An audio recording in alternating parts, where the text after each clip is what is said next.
If you know me, you know that I had already planned to buy this palette by Chanel that belongs to the Rouge Noir collection. I was determined to buy the oversized palette from the Rouge Noir collection, and this is the palette, very true to the colors, to real colors, and is made of baked powders that can be used on face and eyes. Very classy packaging. Usually Chanel has the standard, black packaging with the white CC. Now we have the Rouge Noir color with the black CC on top. Very nice. Is my first oversized palette because in the past they were too warm, simply too warm. And I had decided that this time I would have picked it up. I purchased this in a department store in Milan, and I decided to pick also this Rouge Noir eyeliner is a pencil. Just because I didn't want to spend money on a lipstick, because I know that it's so different from my style that tends to be no makeup, and this vampy look is far from my style for a lipstick. So I didn't want to spend money on something that I would not use. But with this one, I'm not sure if I will use it a lot because it's red and it can make me look sick. So I have to experiment this color on my eyes. Maybe I will blend it with a black or a brown to make it more wearable, because as it is, I think it's a little bit sick looking, at least on me.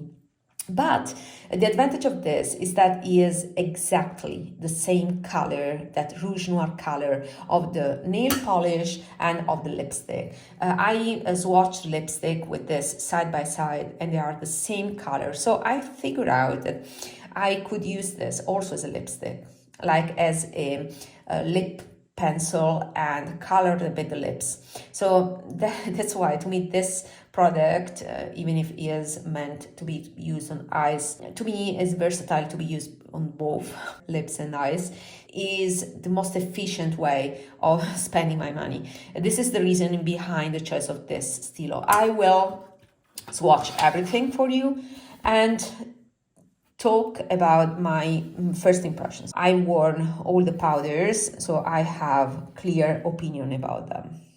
So you have this berry color for the cheek, and this is a pinkish highlighter. Then a more terracotta color that is warmer with a pink satin sheen. You can see it.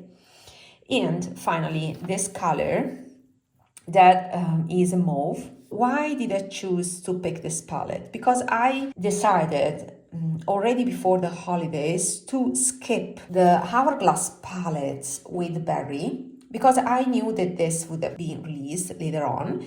And I said, okay, I will just go for Chanel because I prefer this color scheme more rather than the holiday palettes, for example, the Swan palette or the Fox palette. Those two palettes had the berry pan, but it was mixed with other pans that were kind of the standard hourglass colors.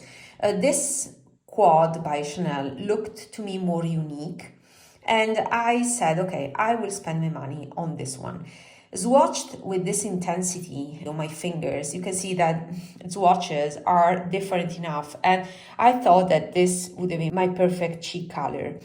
It turned out that once used with a brush on my cheeks, these two colors looked very similar. I will try to show you what I mean by that. So let me swatch this live. It's not easy on my arm. Okay, so these are the swatches. So you can recognize here the terracotta color, more than brownish side, pink brown, a beautiful highlighter, but not a novelty from Chanel. I mean, there have been many releases. For example, the summer 2024, I think, release, there was a duo with a highlighter that was similar to this one.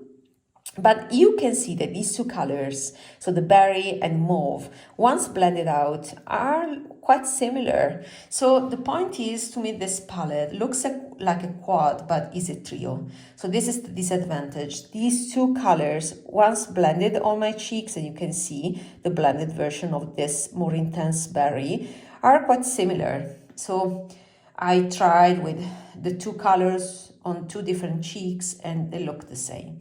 So this is the disadvantage. I paid 90 euros for this one. And yeah, 90 euros, but for a trio. And still reasonable because it's Chanel, so it's a 30 euros for each color, the different color. So up to you.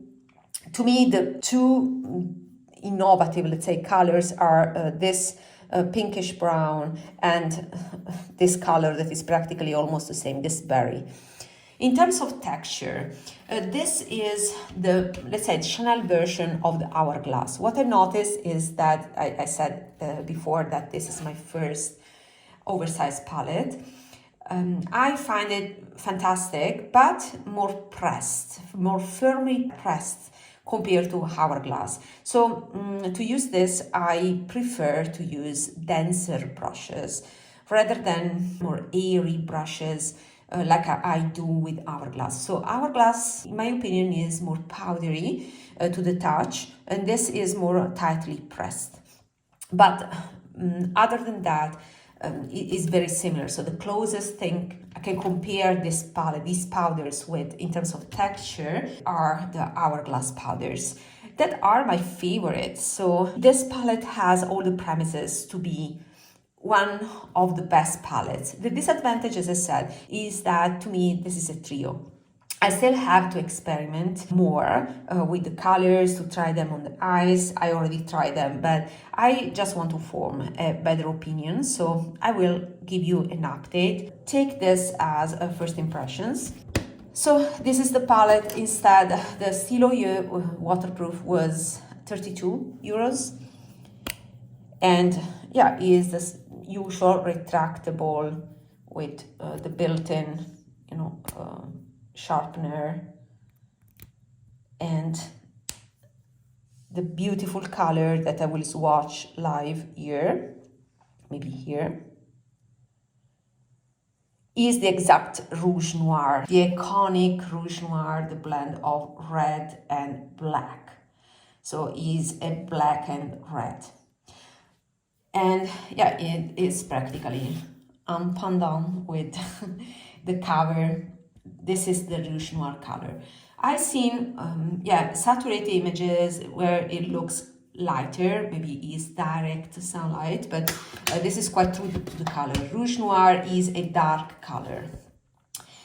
This is the classy one.